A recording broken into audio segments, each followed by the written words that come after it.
भगतसिंग कोश्यारी या दलाल माणसाला, जो भारतीय जनता पार्टीचा दलाल आहे, RSSचा दलाल आहे, अशा माणसाला काल पद्मभूषण पुरस्कार जाहीर झाला। हे पाहिल्यानंतर आमच्या मस्तकामध्ये एक चीड निर्माण झाली। ज्यावेळेस हा कोश्यारी या महाराष्ट्राचा राज्यपाल होता त्यावेळेस त्यांना अनेक कारनामे केलेले आहेत। या धोत्र्याने अनेक कारनामे केलेले आहेत। छत्रपती शिवाजी महाराजांचा एकेरी उल्लेख करणे, महात्मा ज्योतिबा फुले यांचा अपमान करणे,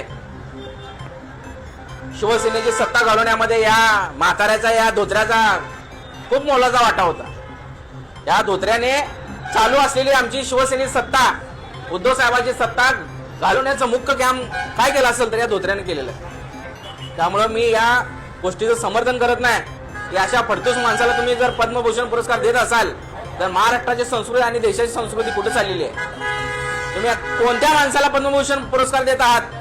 ज्या माणसाची लायकी नाही, अशा लायकी नसलेल्या गटरछाप माणसाला जर तुम्ही पद्मभूषण पुरस्कार देत असाल तर हा महाराष्ट्राचा अपमान आहे, हा शिवरायांचा अपमान आहे।